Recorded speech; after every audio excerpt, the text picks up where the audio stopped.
Hello दोस्तों, स्वागत है आपका अपने यूट्यूब चैनल में जिसका नाम है स्टडी विद पवन।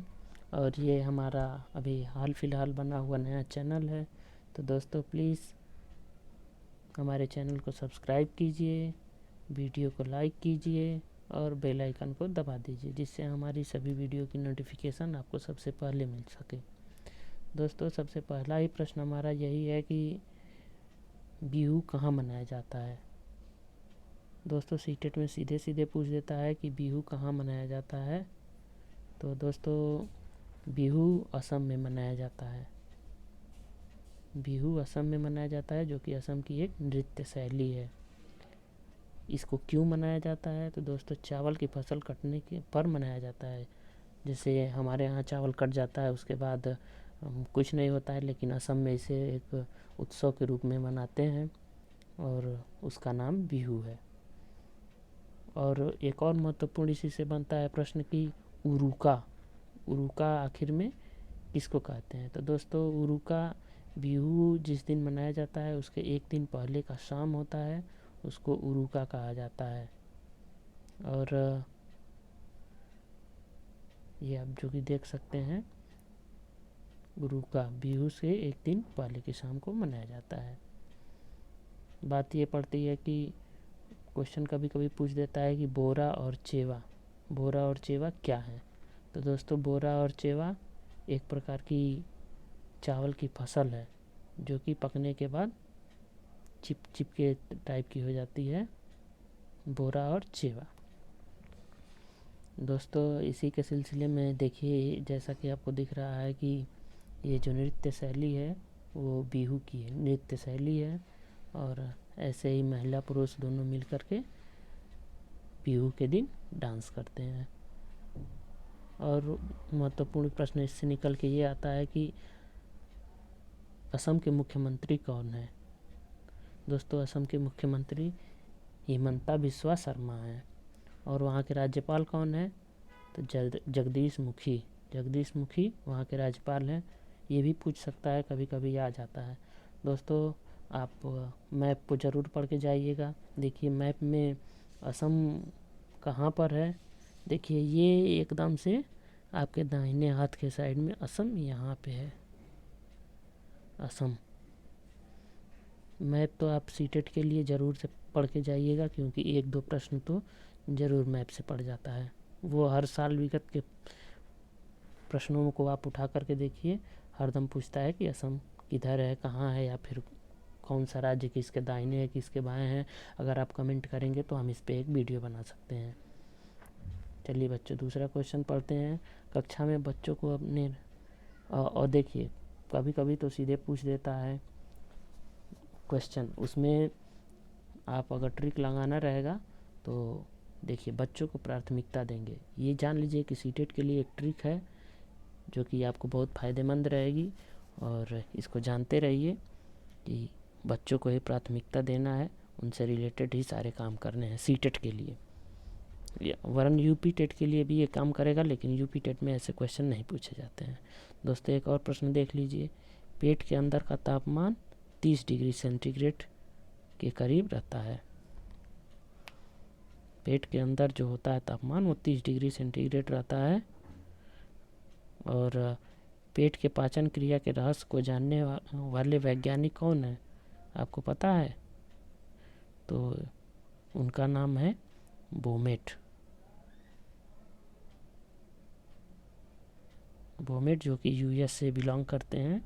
ये जठर क्रिया के भी जनक हैं। जठर, अब यहीं से आप एक हिंदी का क्वेश्चन तैयार कर लीजिए कि पेट की अग्नि को क्या कहते हैं। तो पेट की अग्नि को जठराग्नि कहते हैं, यानी कि पेट में लगने वाली आग। दोस्तों यहाँ पे फोटो देख सकते हैं। दोस्तों दूसरा क्वेश्चन आपका है कि कीट भक्षी पौधे कौन से होते हैं। तो नेफेंथिस एक ऐसा पौधा है जो कि कीट भक्षी पौधा होता है, जो ऑस्ट्रेलिया, इंडोनेशिया और भारत के मेघालय राज्य में पाया जाता है। यहाँ पे देखिए कीट भक्षी पौधा ये है जिसका ये मुंह खुला हुआ है, इसमें कीट कोई अंदर जाता है तो ये ऊपर का ढक्कन नुमा जो बना है वो बंद हो जाता है और कीट इसमें फंस जाता है। ये इससे अपने नाइट्रोजन की कमी को पूरा करता है। दोस्तों कभी कभी क्वेश्चन पूछ देता है कि बावड़ी क्या होती है। तो दोस्तों बावड़ी एक घुमावदार सीढ़ी नुमा होता है जो कि कुएं टाइप का होता है, बहुत बड़ा होता है। देख सकते हैं आप फोटो में कि ये बहुत बड़ा कुआं टाइप का है और इसके चारों ओर सीढ़ियाँ बनी हुई हैं। देखिए ये सीढ़ी इसमें से पहले के राजा महाराजा लोग उतरते थे, इनकी रानियाँ उतरती थीं। जो भी स्नान करना हो, पानी भरना हो, सारी प्रक्रियाएं इसमें से की जाती थी। दोस्तों अगले क्वेश्चन की ओर बढ़ते हैं।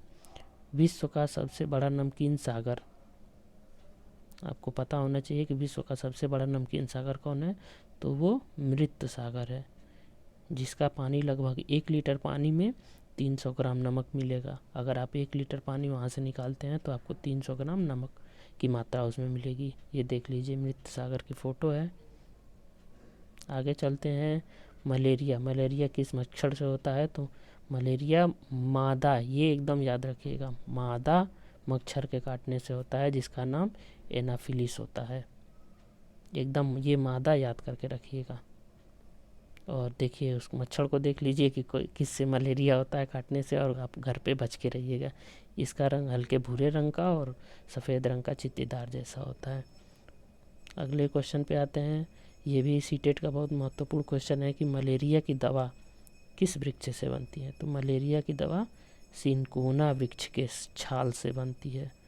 दोस्तों मलेरिया की दवा सिनकोना वृक्ष के छाल से बनती है, जिसको उबाल कर और उसको छान करके पानी उसका प्रयोग किया जाता है, जैसे चाय पिया जाता है। ये देखिए ये सिनकोना वृक्ष का फूल है और इसी के छाल को, पेड़ के छाल को उबाल करके पानी में पिया जाता है। अगले क्वेश्चन पे, ये भी बहुत महत्वपूर्ण क्वेश्चन है। विश्व की सबसे ऊंची चोटी है माउंट एवरेस्ट।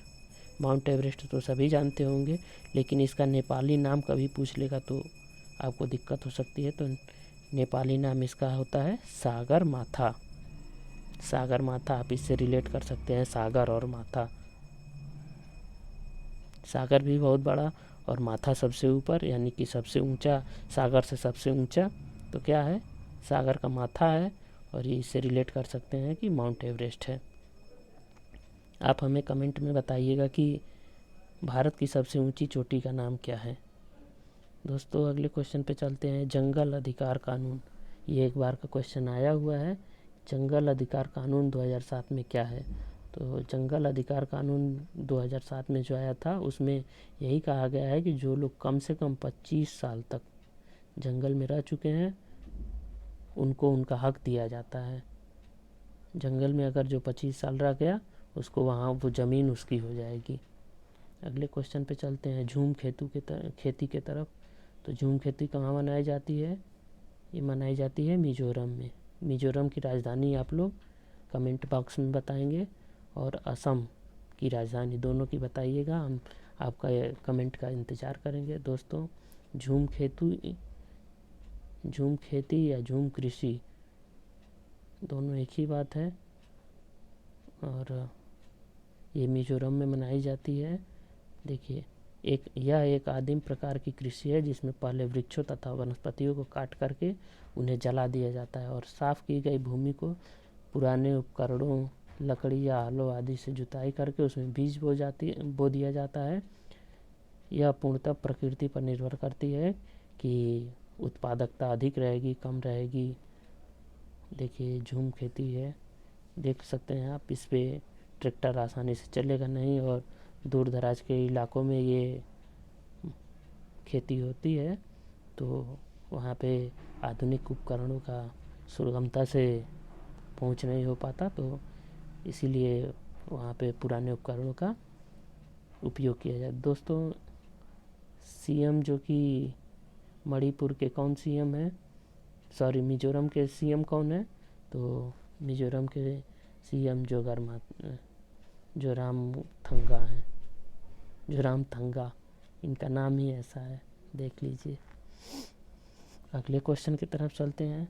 मधुमक्खियों के अंडे देने का समय क्या है। तो मधुमक्खियों के अंडे देने का समय अक्टूबर से दिसंबर। ये भी क्वेश्चन बहुत महत्वपूर्ण है। अब ये बताइए, रंग किस फूलों के रंगों से बनाए जाते हैं। रंग जो आप देखते हैं लाल, नीला, हरा, पीला, ये सब किस फूलों के से बनाए जाते हैं? तो आपको पता होना चाहिए कि ये गुलदावरी और जीनिया, गुलदावरी और जीनिया 2 पौधे होते हैं, इन्हीं से रंग बनाए जाते हैं। देखिए ये गुलदावरी का फ़ोटो है, गुलदावरी गलत लिखा गया है, ये गुलदावरी का फ़ोटो है, देख लीजिए आप, और ये जीनिया की फ़ोटो है।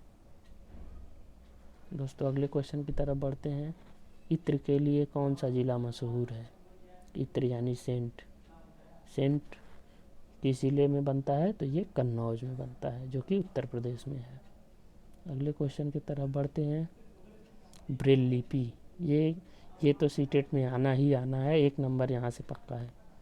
ब्रेल लिपि, तो दोस्तों ब्रेल लिपि को सबसे पहले लुइस ब्रेल ने लिखा था, लुइस ब्रेल, ये याद कर लीजिएगा, लुइस ब्रेल, और ये फ्रांस देश के रहने वाले थे।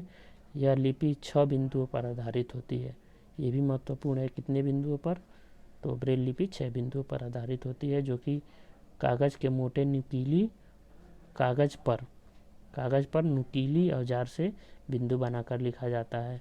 ब्रेल लिपि को कागज़ पर हाथ फेर करके पढ़ा जाता है। आप देखे होंगे ट्रेन में अक्सर करके जो बोगी संख्या लिखा रहता है या फिर सीट्स नंबर लिखा रहता है, उसी के ऊपर बना रहता है। देखिए कितना ऊटपटांग है, आम साधारण आदमी को बहुत दिमाग लगाना पड़ता है। देखिए अंधे बेचारे कैसे पढ़ते होंगे ABCD। ये दोस्तों आप फोटो देख सकते हैं कि कैसे उकेरी गई है ब्रेल लिपि को। और अंतिम क्वेश्चन की तरफ बढ़ते हैं। मानसून शब्द, ये हिंदी का एक क्वेश्चन आप बना सकते हैं यहाँ से। मानसून शब्द किस शब्द से लिया गया है? तो मानसून शब्द मौसमी के अरबी, जो कि मौसमी अरबी शब्द होता है, उससे लिया गया है। मानसून हवाएं हमारे देश की जलवायु की निर्धारक होती हैं, ये आपको पता ही है। और ये जलवायु किससे निर्धारित होती हैं? तो ये जलवायु वहाँ की जलवायु, जिस देश की जलवायु, वहाँ की जलवायु से, अक्षांशीय स्थिति से, समुद्र तल से ऊंचाई के, पवनों की स्थिति से, पवन मतलब हवा की स्थिति से, दिशा से व धरातल की बनावट आदि से प्रभावित होती हैं। ओके दोस्तों, नमस्कार, धन्यवाद। आप हमारे चैनल पर नए हैं तो सब्सक्राइब करिए, बेल आइकन को दबाइए, और कृपया हमारी वीडियो अच्छी लगे तो लाइक कर दीजिएगा। नमस्कार।